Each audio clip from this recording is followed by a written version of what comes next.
I wanted to try something a little bit different today. I went through the internet and found some of the best and worst hot takes that the world has to offer, and we're going to go through them here today. This is going to be a nice video where I get to sit back, talk about a couple of topics, and, this is something you can definitely play in the background while you're doing something, have something to play and listen to while you're doing other things. This is maybe not as much of a video to watch, but more to listen to, and if you like a style of video like this, you can let me know, but I wanted to try a couple of other different things rather than just playing college football 25 and Madden and everything. So let's get into the first topic that we have today. It is that quarterback play and the NFL as a whole has been boring as of late. And I felt like those two went hand in hand because when you talk about when the quarterback play is boring and the NFL is going to be boring. If the NFL is boring, some people will say it's as a result of quarterback play being boring. I find it to be a little ridiculous to make those claims as people like to overly romanticize the quarterbacks that they grew up watching and act like they had it so much better back in the day. And I really think quarterback play and the level of talent we have at quarterback is better than ever, not just better than 10, 15 years ago. It is better than ever. And, maybe, I have the opposite view on it because I don't overly romanticize the quarterbacks that I grew up watching. The guys were really good. Peyton Manning and Drew Brees are amazing. And Aaron Rodgers in his prime was unbelievable. But the depth of great quarterback play or even good or adequate quarterback play is not good. As, people always like to bring up 2011. I've seen it multiple times when this argument was going through the internet where people were bringing up 2011. And I don't think that that's fair to bring up because 2011, I think, is like the greatest season quarterbacking has seen. It aligned with like Aaron Rodgers' like greatest season, Drew Brees' greatest season. Like Drew Brees' 2011 season is like the greatest season to never win an MVP. Like he absolutely could have and should have won an MVP in like 99% of seasons. That year just happened to fall on like Aaron Rodgers' most effective, efficient season ever. And there's a bunch of other players like Eli Manning. I think that was his career year. Like everything just kind of aligned in 2011.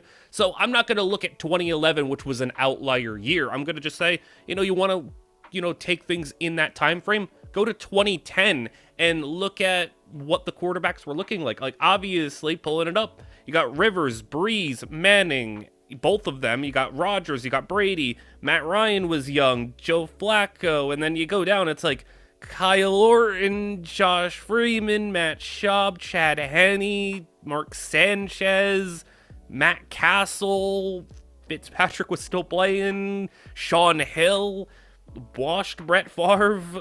Like, it fell off pretty quickly, and like the fact that I could say today, there are not 32 quarterbacks that are starting caliber. Just because you're one of the 32 best quarterbacks in the league doesn't mean you're a starting caliber. There's probably at any given year like 20, 25-ish actual capable starting quarterbacks. But I can go through in today's NFL and say, well, we obviously have the top five. Whatever way you want to order them, the top five is pretty clear cut, and that is Burrow, Mahomes, Allen, Lamar, Herbert. Whatever way you want to order them, those are the clear-cut top five quarterbacks. And then I can go through, and I'm not naming in any particular order. Maybe I'll drop a top whatever quarterback ranking at some point. But then you can go through, and the rookies have been exciting. Drake May, Caleb, and Jaden Daniels all look like they could be actual guys and stars for us. I know Caleb's situation is a little rough right now, but they all look like they have the ability to be good quarterbacks. Bo Nix has been pretty good. And then you could go through. Kyler Murray has been awesome. Matthew Stafford, Jalen Hurts, Jordan Love. You can go through. Kirk Cousins is still around as like a solid quarterback. I know a lot of people love them. Some Jared Goff and Tua. Baker Mayfield's had like a career year. You have so many great quarterbacks. CJ Stroud is still around. Trevor Lawrence. I know Trevor Lawrence has been in the hell that is Jacksonville, but don't let it distract you from the fact Trevor Lawrence is still a good quarterback. There is so many good quarterbacks. Geno Smith as well. There are like legitimately like 16-ish like legit QBs. And if you were to name the 16th best QB in today's NFL, he's a pretty nice quarterback. If you were to go back and name the 16th best quarterback in 2010, who is it? Who is the 16th best quarterback? I'm looking right now. The guys you're sitting here saying in 09, 2010, these 15 years ago where people like to talk about, the middle of the pack quarterback was like washed Matt Hasselbeck, Alex Smith before he got good, before Harbaugh, worked some magic on him. Kyle Orton, Mark Sanchez. Like, these are not like quarterbacks that in today's NFL, even if you put their 09 and 10 versions in today's NFL, those are not even top 20 quarterbacks. Like, those are guys that are not anything special. And I know people like to just look at the raw box score statistics and say, oh, well, in, this year they had so many more yards back then, and it's like so many more this and that. And it's like, yeah, but defenses today are better, they're smarter, it's harder every year. It gets harder to play quarterback, and especially in a league where everyone just wants to complain that it's so offensive focused. It is. Offenses have the advantage, but with every year that the offense remains having the advantage, the defense is coming up with new ways to try to bend things back in their favor, and you've seen that this year where quarterback play is down from a raw statistics, the yards per attempt, the overall yardage. Mahomes having a down year relative to his standards, and we've seen more running be prevalent and running backs be a little bit more important than they were in years past. That's just a testament to what the defenses are doing in today's NFL and how hard it is to call offense, how hard it is to have good offensive coaching and to work with these quarterbacks, because like I said, there are not 32 NFL quarterbacks in the league that should be starting at any given point ever in the NFL. And you have to pair one of those 20-ish quarterbacks with a good coach to, scheme things up, because on the defensive side, there are so many great defensive coordinators because defensive coordinators just don't get head coaching jobs as much as offensive guys. You got guys like Brian Flores being amazing in Minnesota. You got Spags having a whole legendary career just in Kansas City, and you got so many great defensive minds just game planning for these quarterbacks. So from a raw statistics standpoint, yeah, it's down, but that doesn't mean the talent is down. The talent's still there. It's not like Mahomes all of a sudden doesn't know how to play quarterback as good as he used to. Mahomes is better than ever. He's just not producing better than ever. Lamar is having an unbelievable year. Joe Burrow, if it wasn't for the fact that the Bengals are an absolute dumpster fire aside from him and Jamar Chase, Burrow's having an unbelievable year. If the Bengals were a winning team, that's an MVP candidate. Baker Mayfield having a spectacular year, and Hurts racking up the touchdowns, and Stafford still doing his thing. We had so many great quarterbacks, so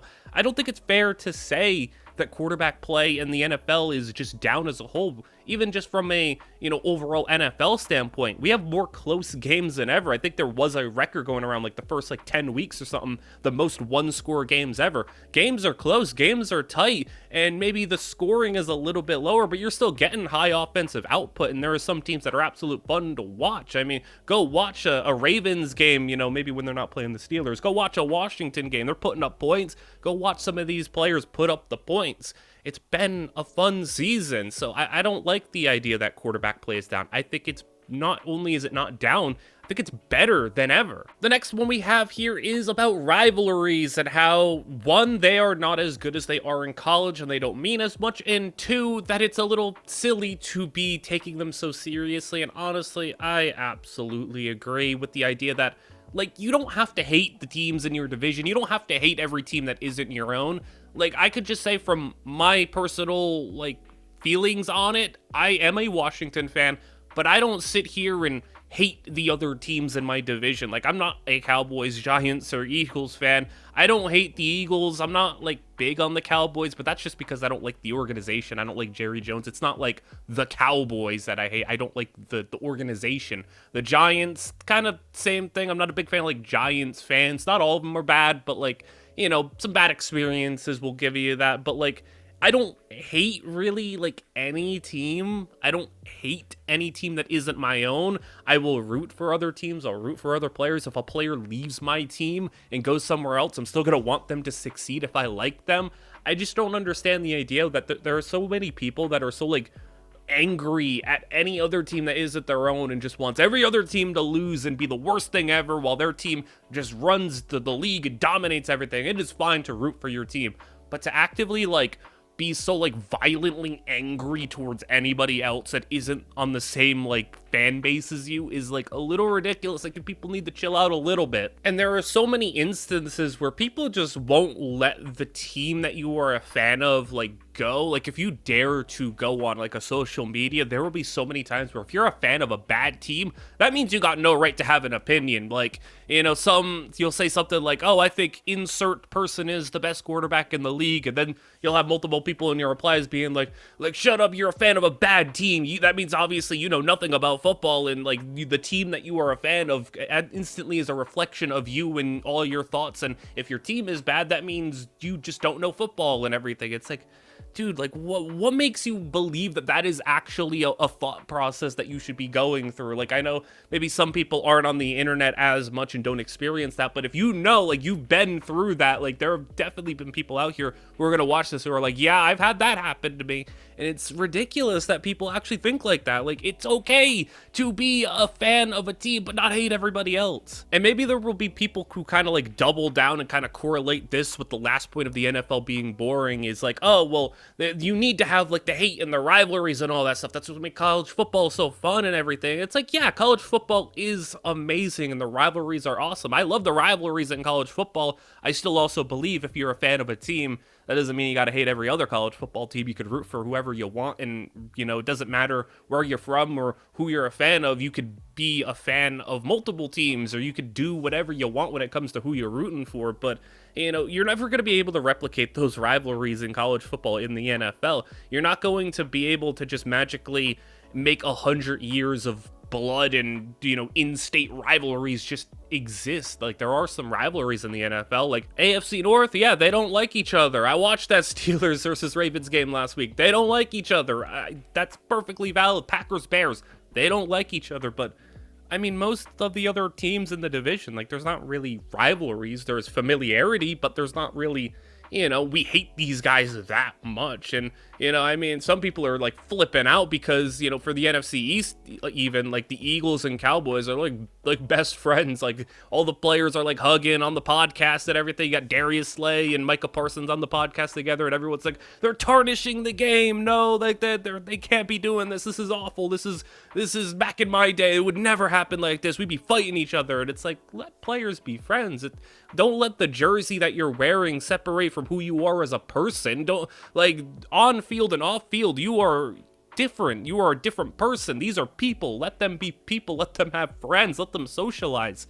Don't try to, like, just get angry or, you know, act like that they're not allowed to have a life outside of the sport. It flows nicely into our next one, where this guy does not care about the players, does not care about really anything, does not care about them getting their money, just wants them to basically play for whatever. And, like, this is a maybe more extreme version of a take that a lot of people do have, where they get, like, really angry when a player holds out or has some sort of contract dispute. You know, the common thing that you'll hear, like, any old person say is like, you are privileged to be playing in the NFL. You get to play a game for millions of dollars. And it's like, that is such a stupid thing to say. Like, if you think that, I apologize if you know, I just indirectly called you stupid, but, like, really think about this, because one, you see a contract that's like $100 million. Like, yeah, that's $100 million contract, but one, they're not getting all that, and, you know, the taxes and everything. But even still, even say it's like $60 million, like, still $60 million to play a game.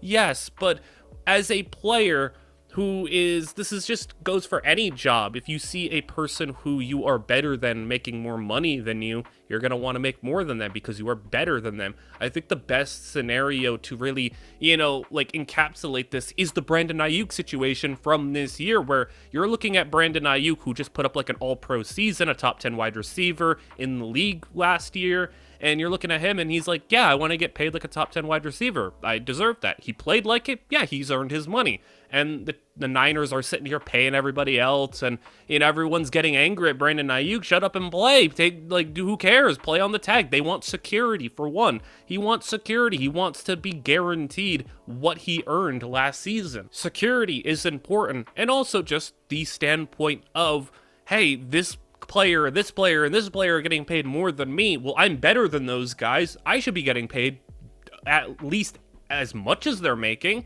which is valid. I mean, even if you scale it down to just say a job that you may be working, would you be happy if you are sitting there making $15 an hour doing a lot of work, but the guy who's just kind of sitting on his butt doing a whole bunch of nothing, or maybe doing less work than you, is making $17 an hour. You'd want to raise. You'd want to be making more than him because you do better than him. You do better work. You do more than him.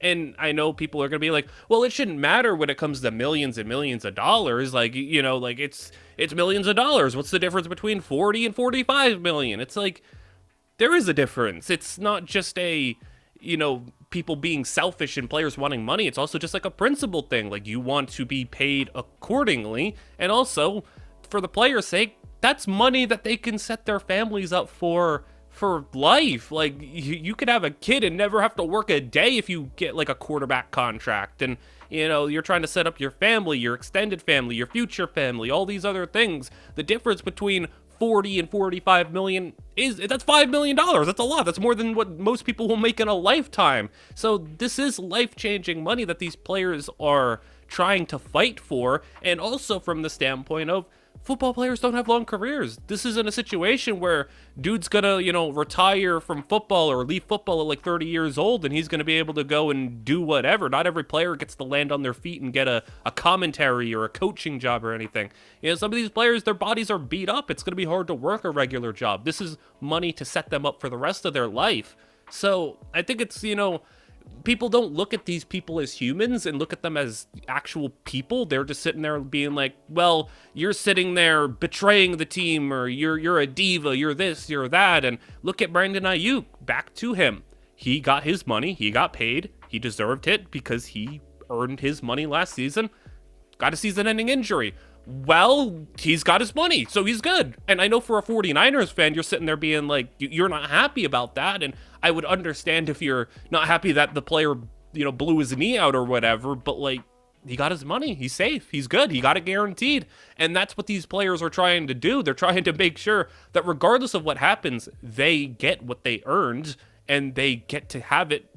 They get the security. They get the guarantee. Because if he would have caved in and listened to all these people calling him a diva, took the franchise tag or played on a one-year deal or whatever, blows his knee out, he gets to go to free agency, well, all of a sudden, this $30 million per year contract that he could have gotten, that's off the table. What is he going to get? A one-year prove-it deal? And then what if he, you know, is it the same after the injury? Well, that, you know, whatever million dollars he made, that's off the table because for the rest of his career, he's going to get like a one-year prove-it deal, and then say he sort of returns to form, he's getting significantly less. So I think that response kind of indicates I'm very pro-player. I'm very pro, like, root for the players, root for them to get their money, root for them to get what they deserve.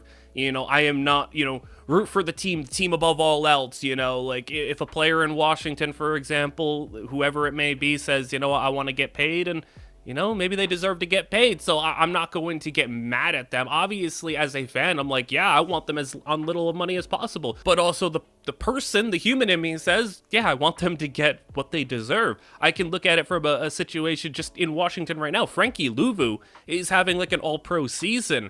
He's severely underpaid. He got like a 3-year, $30-something million contract. He's severely underpaid. He's having an all-pro year. He should be getting paid like twice as much as he's getting paid. As a fan, I'm like, yeah, we got Frankie Louvu on a bargain. As a person, I'm like, Frankie Louvu deserves a lot more money, and I think it's okay to have that distinction, but at the end of the day, never get mad at the players for getting what they deserve to be paid. The next one is a lot more spicy, and it is going to be involving the Rooney Rule, and I'm just going to read it by definition, just in case you don't know what the Rooney Rule is. It requires that teams interview at least one minority candidate for certain positions, head coaching and coordinator spots, and it was in an attempt to increase the amount of black head coaches and coaches in the NFL. And I think there's even like another provision where if a hiring happens, if you have a black coach on your staff and then he gets hired somewhere else, you get like a third round pick, like a compensatory third or something. And this person is basically saying that the Rooney Rule is bad, and if you really want to incentivize it, you have to maybe give them a first round pick. And what I'll say to that is absolutely not to the first round pick. I think that the idea of needing to put like multiple third round picks on the line and draft capital as a way to entice people to hire black coaches is ridiculous. Like, I don't know why it should take that to do that. Like, I don't know why, you know, you'd sit there when a person's qualified and be like, I mean, I would hire him, but like a couple of third round picks would be nice to go with it. Like, you should just be hiring the most qualified candidate, regardless of color or whatever the case may be. And I'm not going to try to speak for anyone of color because, shockers, I am white, and I'm not going to try to, pretend I know all the issues and all the problems that everyone else of color goes through. But I think I would feel like it is maybe patronizing, and I feel bad that there would be coaches out there that, they're of color and they're getting an interview for a job that they have no chance of getting, and they're basically just to kind of like fill a checkbox of, oh, we have to, interview a minority candidate. Like in this offseason upcoming, like someone could potentially hire like a Ben Johnson, and they could just bring in some of color coach in there for an interview that he has no chance of winning, because they're just going to go and hire Ben Johnson or whoever else may be a coach, coming in, whether it be Mike Vrabel, Bill Belichick, or whatever the case is. They're just going to be like, oh, well, you're just kind of here to waste time and get your hopes up for a job that you're not going to get. And that's like really ridiculous that there are going to have to be black coaches every single year that go through that. And, someone like an Aaron Glenn, a Brian Flores, both guys who absolutely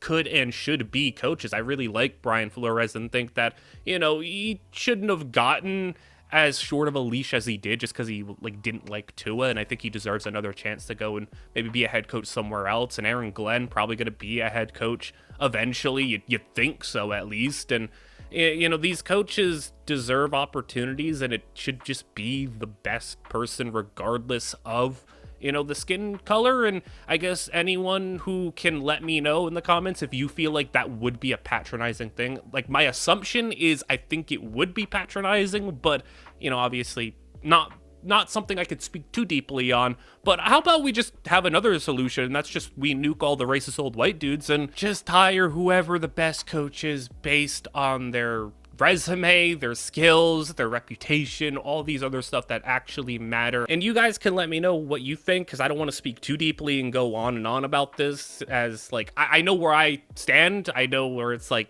just hire the best person, hire the best candidate, like that. It should be that simple. And maybe someone with a bit more leeway to talk about something like this, an ability to speak on a matter like this, can let me know, like, what would you believe is a better solution? Because or if you think the Rooney Rule is a good idea or a bad idea, maybe someone could let me know, because I think it's an imperfect solution to a problem that is just kind of rooted within the owners of the NFL. But maybe you can shed some other light on it. But I know where I stand. Just hire the best candidate, and that shouldn't be an issue in today's NFL, or really in anything. Like, it doesn't matter, guy, girl, black, white, it shouldn't matter. Like, just hire who the best candidate is. How about the next one, where this is just full nuclear on the draft? I mean, there's so many things wrong with this one, as not only do you say that there should be a draft lottery, it should happen the night of the draft, and also you called the draft like the most boring event, which that is ridiculous. For me, I love the draft so much. I love it, and it's maybe like my favorite thing to really just dive into when it comes to everything in the offseason. I don't care about free agency that much. I don't care about preseason training camp, coaching cycles. I don't care about that. I want the draft. And I mean, the draft for me is even more enjoyable than the games itself sometimes, because I love getting into scouting all the prospects, making my big boards, giving out draft grades. I mean, I did it literally on this channel this past draft, where I made my draft grades for every division and everything. And I do it on my Twitter, where I had a full like big board of a top 10 at every position and 130 prospects. So to call the draft boring, for one, that's ridiculous. And two, do you really want a draft lottery? I mean, like, really? For all the people that say all the NFL's rigged, all this, and all the rigging allegations, you want to give another excuse for the NFL to potentially be even more rigged? Like, the draft lottery is just such a fun idea, but like, it would absolutely be rigged. And I'm not a big person who just accuses everything of being rigged and they made the call, or all the refs are fixing the game or everything. I'm not really a big person to make those accusations, but like, the draft lottery would absolutely be messed with a little bit, even if it's not every single season. And it would just be brutal for a number of teams. Like, at least in the NBA, it's like, everything is weighed somewhat equally when it comes to like positional value. I mean, basketball, even more than ever, is just positionless, where it's just get the best player on the team and figure it out. In the NFL, positional value is so skewed in so many different directions. I mean, imagine last year the Bengals didn't make the playoffs. What if they just got lucky in the draft lottery, landed the number one pick or a top three pick even? It's like, oh, well, you got all these quarterbacks on the board. We don't need one, and everyone wants one. So now all of a sudden the Bengals are going to get like an absolute massive stack trade. And, teams like the Bears, the Commanders, the Patriots would just be absolutely robbed of getting their quarterbacks. I mean, you were bad a whole season because you don't have a quarterback, and now you get your chance to get one. Oh, you're losing in the draft lottery. Like, no, like, we need to keep like the parity going. Like, we need to make sure the bad teams are able to become good. And I know a big argument will just be to push back against that. We'll draft good, and yeah, that's part of it. But like also, the positional value of a quarterback, for example, just skews it in such a way to where like no matter what, there could just be a team that just keeps getting unlucky, loses out in the lottery, and can never get a quarterback. And it's like then there's just nothing they can do. At least in basketball, you lose out on a point guard. It's like, oh, well, if you just draft well or you still land in that top spot, you can go and get a nice player regardless. And, you could figure out the rest later. But like if you just never get a chance at a quarterback, then you're probably just most likely never going to become good. And it's not like many hit free agency or the trade market. So keep things how it is. The draft is an event that does not need to be touched. You could say a lot of things about a lot of the rules in the NFL and, catch rules, reviewing and protecting quarterbacks or defense or whatever the case is. You can make a lot of different arguments for what things need to be changed. The draft doesn't need to be touched. Like, that's like the one thing. We don't need to touch that. This one is just a little annoying at this point, and that is that Lamar Jackson is overrated, won't win a championship, isn't good, isn't worth his contract, all these other things. I mean, when going through and looking for what the biggest hot take or unpopular opinion is, I mean, Lamar Jackson hate was so common that it wasn't even unpopular or a hot take. It was just so prevalent. Every couple of things you scroll down is just Lamar Jackson is awful, Lamar, and there is some stuff to it where it's like, the meme, Lamar Jackson's a running back and all this stuff, and like if you're memeing about it, sure, like have your fun, but like if you genuinely are sitting here still and trying to tell me that Lamar Jackson is overrated, isn't a good quarterback, isn't a top 5 quarterback, isn't ever going to do anything, and it's just like, just give it up at this point. Especially, like, right now, look at what he is doing. He is having an unbelievable season. And I know last year, like, as an overall MVP, it was, like, a weaker MVP season. I mean, like, there were no quarterbacks last year that I was like, oh, yeah, that's a clear-cut MVP. And, if I were to give it to any of the quarterbacks, I felt like Lamar was the best last year and deserved it among the quarterbacks. But that just goes to a bigger debate of the MVP just being a quarterback award. And, maybe a quarterback just didn't deserve one last year, but Lamar won an MVP last year. And right now, like, he's pretty clear-cut the MVP this year. Like, I don't like the idea. It's like, oh, well, carried by Derrick Henry, or, he needed Derrick Henry to do this. He's on a good team. It doesn't matter. Or, like, just any excuse or goalpost moving that is used to try to knock Lamar's argument for being an MVP or just a good quarterback. Like, the fact that, like, we aren't even at a point where we have to try to convince people that Lamar is MVP. Like, we have to try to convince people that Lamar is actually a top 5 quarterback, which is ridiculous. He is a top 5 quarterback, obviously.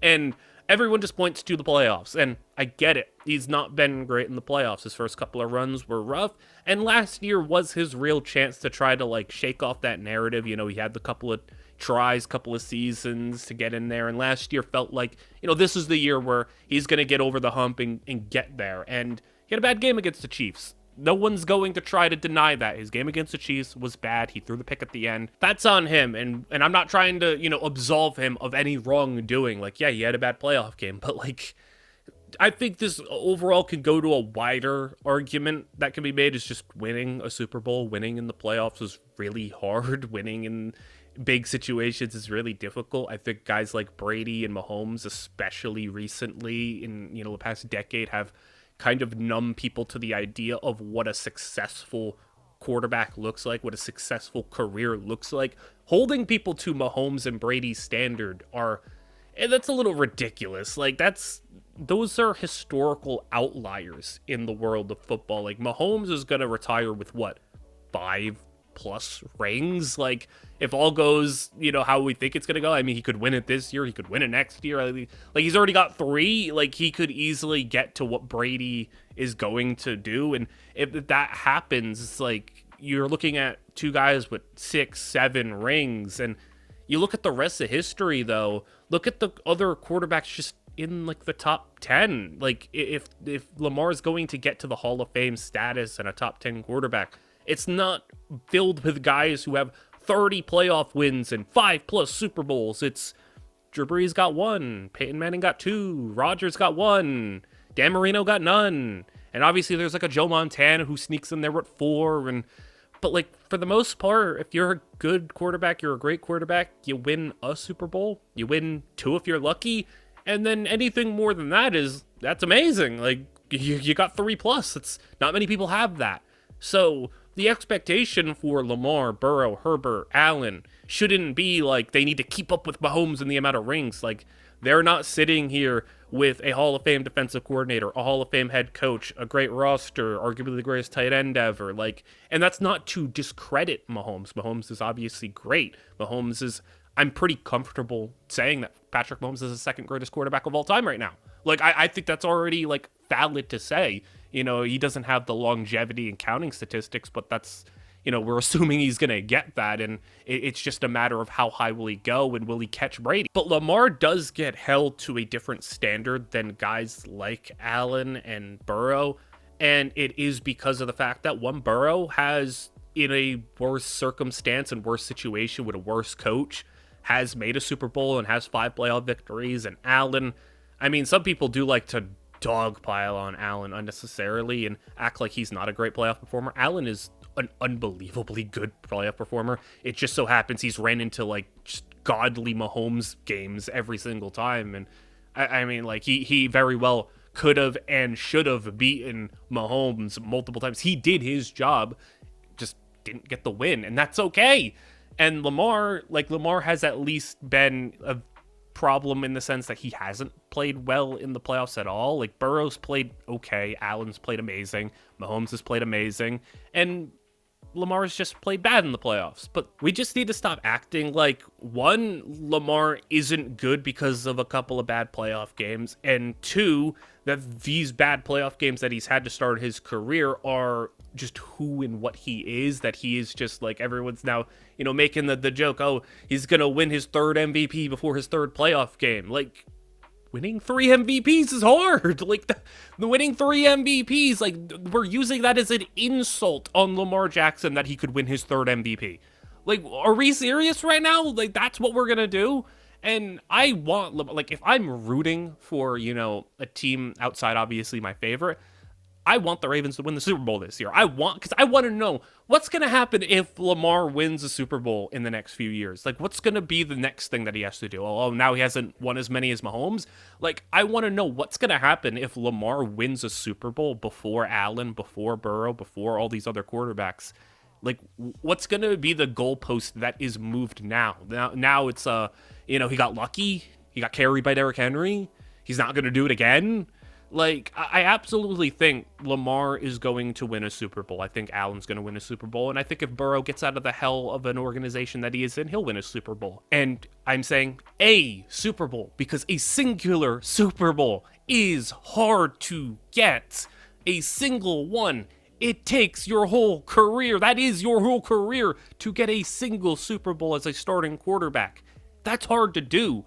And that shouldn't be used as an insult to any of these other guys. Stop holding people to an outliers, standards. Mahomes and Brady are outliers. They are special. They are, by Mahomes' end at the very least, going to be the 2 greatest quarterbacks of all time. We can't hold them to those standards.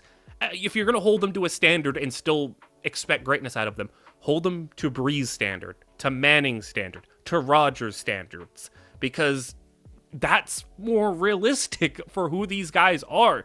Great Hall of Fame caliber quarterbacks who, is going to demonstrate winning a Super Bowl is going to be hard. And this did turn into a bit of a wider conversation on, the expectations of winning a Super Bowl for a quarterback. But to circle back to Lamar Jackson is unbelievable. He's the greatest dual threat quarterback ever. Don't get out of here with your Michael Vick. Michael Vick's awesome, was great, ahead of his time. Lamar has already lapped him. He has surpassed him. He surpassed Cam Newton. He surpassed Randall Cunningham. He is the greatest dual threat runner quarterback ever. He's going to shatter all those records. He's going to win probably his third MVP this year, and he could win a fourth. He could win a fifth. I think he's going to win playoff games. I think he's going to win a Super Bowl. I think he's going to be probably at this rate a top 10 quarterback of all time. And you just need to accept that just appreciate how great he is. Just appreciate it. Just watch it. He's amazing. Like, I don't know why we need to, be so angry towards him because people were wrong about him coming out. Lamar is top 5. He's been top 5. He's going to remain top 5. He's going to win another MVP. And here's to hoping he wins a Super Bowl, because I'm going to be rooting for him to do it the whole way. I'm going to be rooting for him, Allen, and Burrow to all win Super Bowls at some point. And if that happens, again, just understand a Super Bowl, just one. It's really hard to get, and don't ever use that against them or hold them to that Mahomes and Brady standard, because one Super Bowl is more than enough. And look at the next one we got. We have a guy who hates fun. Snow games. If you genuinely sit there and say snow games are bad, you're no fun. What's wrong with you? I would understand. The only time I could understand it is if, it's a playoff game and you don't want the snow to, majorly influence the game and you just want the best team to win. I don't want a snow Super Bowl. I'm not saying I want all that. I want the best team to win. But, you're going to tell me a Week 10 snow game, a Week 12, 13, 14 snow game, just a bit of fun? Literally, we had that Browns-Steelers game. I know in a snow game, you're probably not going to get a shootout. You're not going to get a high-scoring 35-30 game, but not every game needs to be like that. It's a different experience. And I can remember when I was a lot younger, a decade ago, I watched that awesome game live, the Eagles and Lions one, the one where everyone brings up the clip of, Calvin Johnson getting the snow in his face mask. I watched that game. That game was so fun. I still remember. Those games are memorable. Those games, Calvin Johnson, LaShawn McCoy having an amazing game. It was Jeremy Ross, was it, getting 2 special teams touchdowns or whatever. Those games are fun. Those games are memorable. I don't care if the scoring was high or not. I don't care about any of that. Those games are fun. And there's so many fun moments that can happen in a snow game. It's a different experience. You have to play differently. Also, kicking's impossible. We could just nuke field goals and just go for it for 2-point conversions, go for it on 4th down. It's a fun experience. I don't want every game to be a snow game. I don't want playoff games to be a snow game. But, give me a snow game in a Week 15 for a bit of fun, and I'll take that every single day. So if you genuinely sit here and say snow games stink, I just think you hate fun. Now, this is more of a topic that I can really get into, because I think no one should be able to speak more about the name change and everything more than an actual fan of the team. And that a lot of people are very divisive on the name Commanders, and some think it was stupid, why'd you change the name? Others are like, who cares? And from a Washington fan who was a fan of the Redskins before the name change and everything, and then who lived through the name change, and now we're here, I'm gonna say that I kind of like the name. Commanders is fine. I don't think it's amazing. I don't think it's we have best logo and name in the league, but it's fine. It's better than some, worse than others, and it's okay.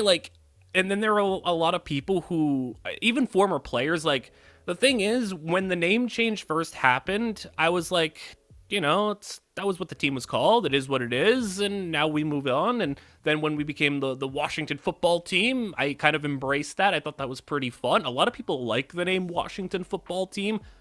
I didn't really like it that much. I wouldn't have been happy if that was the permanent name. I kind of just embraced it as a little joke. We were the nameless football team for a year or two.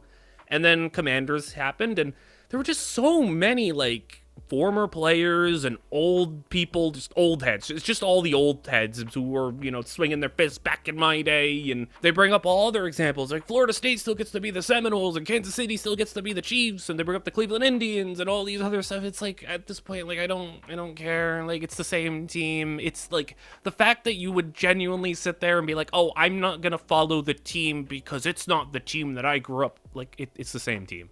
It's the same colors, it's the same stadium, it's the same team, the same lineage, the same history, the same legacy, is the same thing. Like, they don't, like, they're not just all of a sudden a different person. Like, I could kind of equate it to, like, imagine if you had a friend and the friend legally changed his name and then you said, oh, like, that's not my friend anymore, that's not the person I grew up with. Like, it's the same person. Like, it's the same thing. And, like, at first I was, like, kind of indifferent on the name change. I wasn't, like, big on it. I didn't hate it. But, like, now it's like, I don't want the Redskins to come back. It's like, not only is it, like, gonna just create more issues, it's like, all you old heads and angry people and former players who are just crying and complaining. Like, there's that one Twitter account, too, who's just, like, constantly just bring back the name. It just, their entire life is just bring back the name. And like, all you old heads, like, you make me not want the name back even more, because it's like,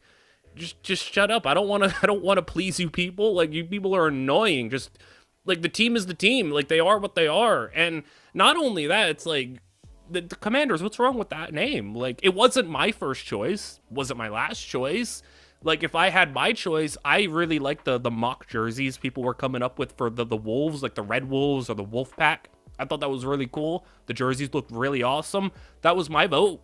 But also, like, it could have been way worse. Like, I was not a fan of the idea of, like, naming them, like, the Hogs. Like, a lot of people wanted the Hogs because, went into the team history and everything. And, like, I understood it, but it's like, let's be called the Hogs. Like, it's not fun. And I like what they did with the mascot. Like, the mascot's the pig, the mascot's the hog. He's a funny mascot. I think he's actually one of the better mascots in the league. It's just a military pig. It's funny.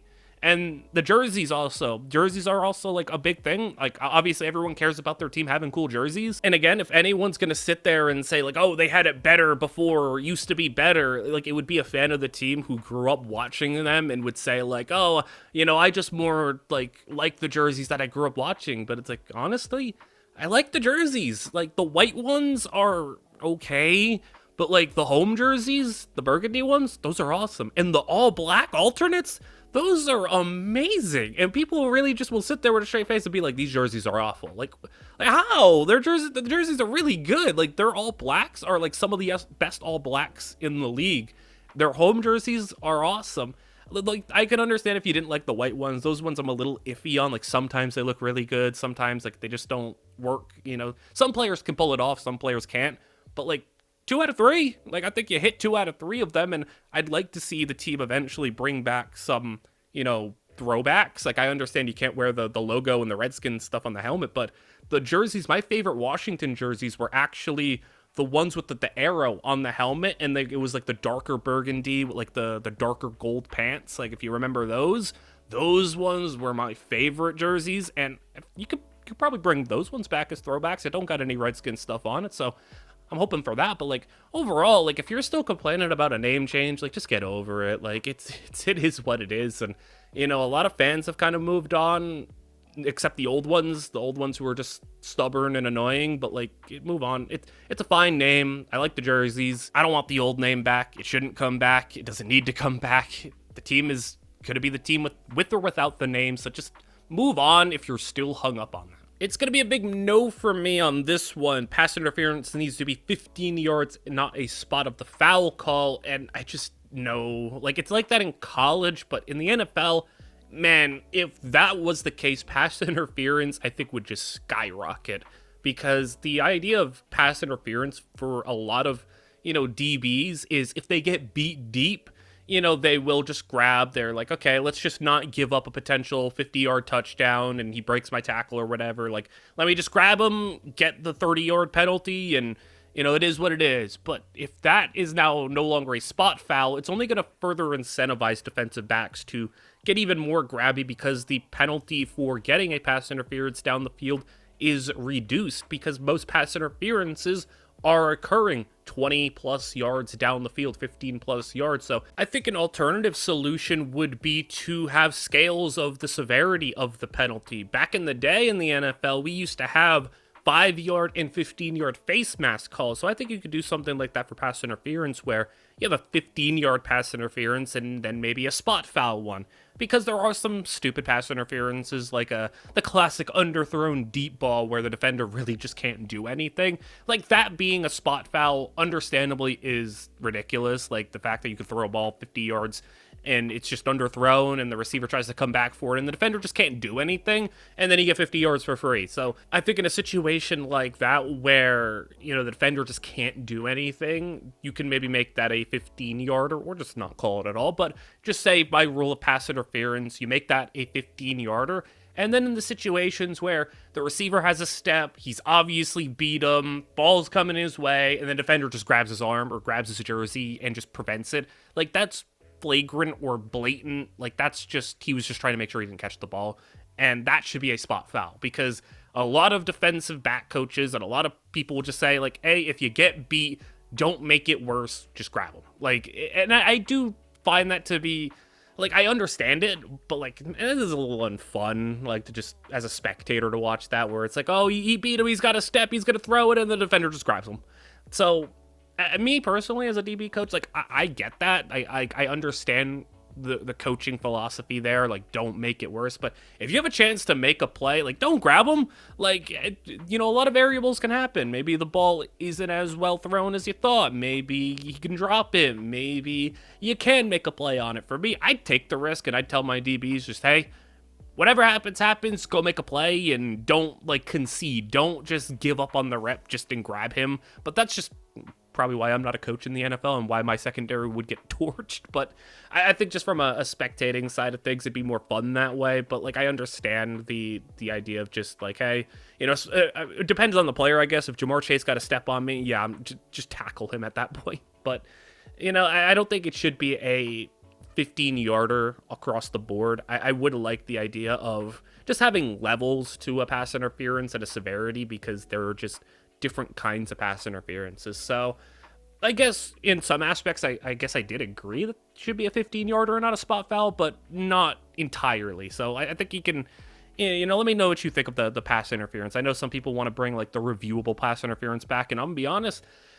that's a flawed way of going about it because referees just got egos and they don't want to admit that they're wrong in a big call. So like there was a reason why the reviewable pass interference was only around for a season. It was done to just make people shut up about the Saints-Rams thing.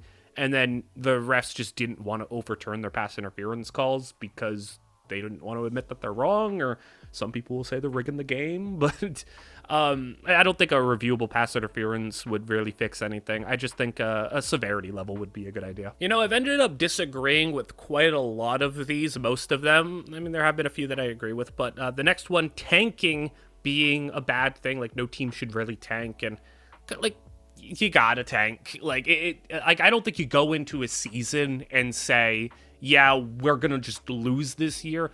But if you're in a situation where you're 2-7, like look at the NFL right now, like 2-7, 2-8, 3-7, like you're kind of in that area, just tank. Like just give it up. It's not gonna happen. You're not making the playoffs unless you essentially win out, so you're not really hoping for that.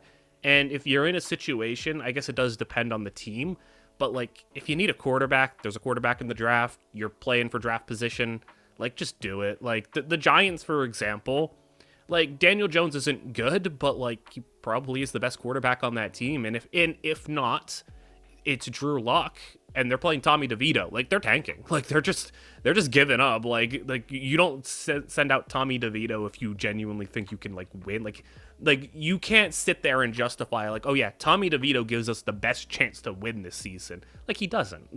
Objectively, he doesn't. And maybe the Giants will steal like a win or two because, backup quarterbacks, there is like this thing where a backup quarterback will come in his first game or two and just like play well above expectations because the team isn't like ready for them. And then, they'll regress back to them being a backup quarterback and continue to lose out. But if you're in the point of the season where you are halfway or a little bit more through the year and you are bad, just give it up.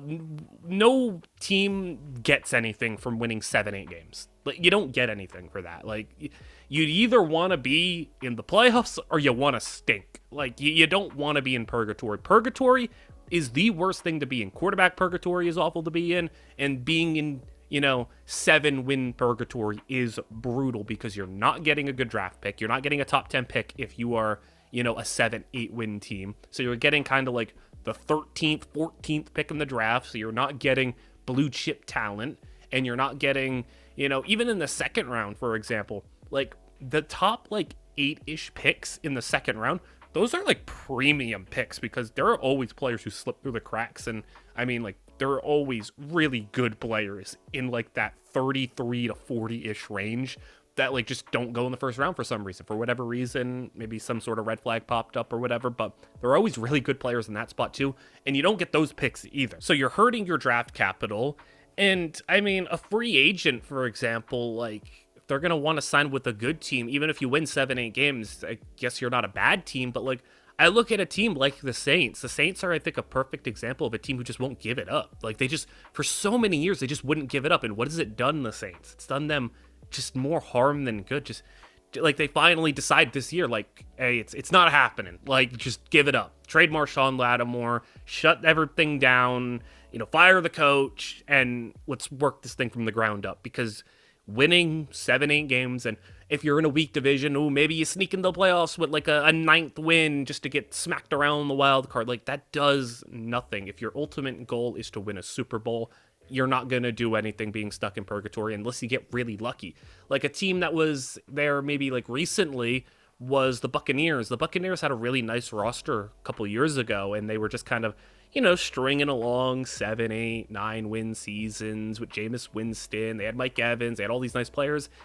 But then they got Tom Brady. And then it's like, yeah, now you're a contending team. But like, you're not always going to luck into that situation where Tom Brady's going to come and look at you. And now, I'm not saying the Buccaneers should have blew it up, because the Buccaneers were a nice roster who was just a quarterback away. But a lot of teams are not in a situation where they have that much talent and they are just like a quarterback away. Like, how many teams right now genuinely would you say put a good quarterback on that team and they're contenders, or they're a really good team? Like, I'm looking now, like, the Raiders have some nice talent. I think you could put a quarterback on that team with Brock Bowers, maybe get a couple other pieces, like maybe the Raiders. Then I'd say maybe the Browns. I mean, Jameis Winston has helped the team, and Deshaun Watson was like the worst thing ever, so maybe. But the Browns have regressed, from a roster standpoint, like talent-wise from last year. Their players are showing their age. And then, like, maybe you can look at, like, the Colts, and that's, not even a team in the same situation, because Anthony Richardson, you just got to let him develop. So, Anthony Richardson still could become good. So I think there aren't that many teams where I'm like, oh yeah, that team's just get a quarterback and you're good. If you don't have a quarterback, you probably don't have a lot of other things, or if you have a quarterback, you're probably missing a lot of other things. Like the Jaguars, I think the Jaguars, Trevor Lawrence is the quarterback for them. Like, I think a lot of people have grown to really hate Trevor Lawrence or think he's worse than what he is. Like, Trevor Lawrence is a really good quarterback. They just have nothing else. They have Brian Thomas, they got Josh Allen, they got Tyson Campbell's pretty nice. They got like nothing else though. Like they're gonna get the number 1 pick. Like, just blow everything else up. Get Trent Baalke the heck out of there. Draft Travis Hunter and move on. Like, just start making your climb, making your ascent. But like, being a team that is just stuck in the middle right now, it does you nothing. Like, even the Saints right now. The Saints, you need to stop winning. You're 4-7 right now. You got the 10th pick in the draft. Like, give it up. You do not need to win 7 games again this year. Like, if I were a Saints fan, I would be losing my mind. Like, I just would not be having it, because like, they are the most purgatory team ever, because not only have they got the purgatory like results, they got a purgatory quarterback, because Derek Carr is just overpaid, and he exists. He is a player that exists. So like, I think tanking, I would just say don't go into a season with the idea of tanking. But like, if you are 10 weeks into the season or trade deadline level or in that area and you got 2 wins, just give it up. Like, just move on. Now let's do a little rapid fire to close this thing up. Teams should attempt a PAT if the ball crossed the goal line from a corner route, you should go all the way on the sidelines and kick an extra point from there. You know what? I'm going to do you one better. You know, the Titans last week scored a 98-yard touchdown, Nick Westbrook-Akine. You should have to try the PAT from wherever you score the touchdown from. So you scored a 98-yard touchdown, now you got to go and attempt the PAT from your own 2-yard line. How about we just do that and just make the extra point and all that stuff irrelevant? Punish teams for scoring long touchdowns. How about Mike McCarthy is a good coach? To be honest, I don't know how anyone can say this. I mean, for me, I've been a day one Mike McCarthy hater. Like, I don't like, hate on a lot of people, but man, I have always thought Mike McCarthy has been just so overrated, and just no one has like coasted off of a Super Bowl more than him. I know some people maybe recently would say like Doug Peterson's coasting off a Super Bowl, but man, like Mike McCarthy, I thought it was a bad hire, and I don't care how many double-digit win seasons he has. There is no coach who in the big moments in the big game comes up flatter and more unprepared than Mike McCarthy. I mean, you can go back to Green Bay, you can go to Dallas. How many times in a big game do they come out flat? They come out just awful. Like, I have never been a Mike McCarthy guy. So to say he's a good coach is crazy. Ryan Tannehill is better than Derek Carr. This is just garbage versus garbage. Why is this even a debate? What are we doing here? You have the opportunity to say what's on your mind when it comes to the NFL, and you want to die on the Ryan Tannehill and Derek Carr hill? Like, this is just Mo Alley Cox versus Austin Hooper at this point. 60-plus yard field goals should be worth 4 points. Honestly, I'm not mad at this. Like, I would be fine with this, but Brandon Aubrey would be a little bit of a cheat code. Now, Justin Tucker may be washed, but Brandon Aubrey could actually maybe make the Cowboys not lose by like 50 at their home stadium. But like, I'm not mad at the 60-yard field goals are pretty low percentage, and the attempts would go up, but like, I don't think we need to really change anything about the field goal value. Joe Namath is not a Hall of Famer, and the QBs now are way better. Well, obviously the QBs now are way better, but he's not a Hall of Famer. I mean, for me, I'm a very strict person when it comes to who should and shouldn't be in the Hall of Fame. I have a little bit like more of like, that person probably shouldn't be in, or that person's really good but not a Hall of Famer. But Joe Namath is definitely among the worst Hall of Famers in there. And I mean, there's a couple other guys. Maybe one day I'll get into a video of people who I think like are and are not Hall of Famers, because I know my parameters for it are a lot more strict than other people's. Tremaine Edmonds is the most beautiful, overrated linebacker in Buffalo Bills history. Tremaine Edmonds, he called him a beautiful guy. I mean, I won't speak about his play on the field, but I mean, if we want to get into it, leave a comment down below who's the most beautiful player in the NFL. I mean, apparently this guy thinks Tremaine Edmonds is in the conversation, but I don't know. Like, I feel like there's a lot of good-looking players in the NFL. What do we think? Josh Allen is just Ryan Tannehill in a Bills uniform. That's two for Ryan Tannehill. What's going on, guys? Do you guys on the internet really like you some Ryan Tannehill? Like, he's not even on a team, I'm pretty sure, still. Like, what are we doing here? Like, not only did you disrespect Josh Allen, but this is the second person to really sit there and stake their claim. Yeah, Ryan Tannehill. We're going to talk about him today. Like, get out of here. Like, obviously no. And for the final one, we will have that wide receivers are overpaid in the most overvalued position in the NFL. And I will say, I don't think so, but I am in the belief that wide receivers, while you should pay one, I don't think you should pay two. I don't think you should invest $50+ million of your cap into two wide receivers, and not many teams do that, but there are a few that do, and some are able to make it work. I mean, the Eagles are paying their receivers a bunch, but the Eagles are also, a different situation with how good of a roster builder they are. But as a GM building a team, I personally would prefer not to spend $25+ million on two individual receivers. What I would do is, pay your one. If you have a true number one wide receiver, pay them. But beyond that, I would say you can get wide receivers, a lot of good ones in a lot of different places. I would prefer to fill it with like a day 2 draft pick and maybe, kind of piece things together the rest of the way. Obviously, it depends on the quarterback and the rest of the situation. But, in the hypothetical, yeah, you got a quarterback and you're determining whether you should pay receivers, pay one. But I don't think receivers are overvalued or overpriced. I think they are worthy of the $25+ million price tags that they do get. So that will do it for the video, and I really want you guys to let me know what you think of this type of video where I just kind of talk about certain topics. And I have other videos kind of in this type that I would like to do, and I would like to get you guys involved in it, to be a point where I can, post on like the community tab to just ask a question and make a video out of your guys' responses. I think we can get into a lot of fun stuff if this kind of does well, and it opens us up to more different types of content, because I do have a lot of variety of things that I want to do on this channel instead of just the standard stuff. Not to say that the videos that I'm doing now are going to go away, but like I want to switch things up, and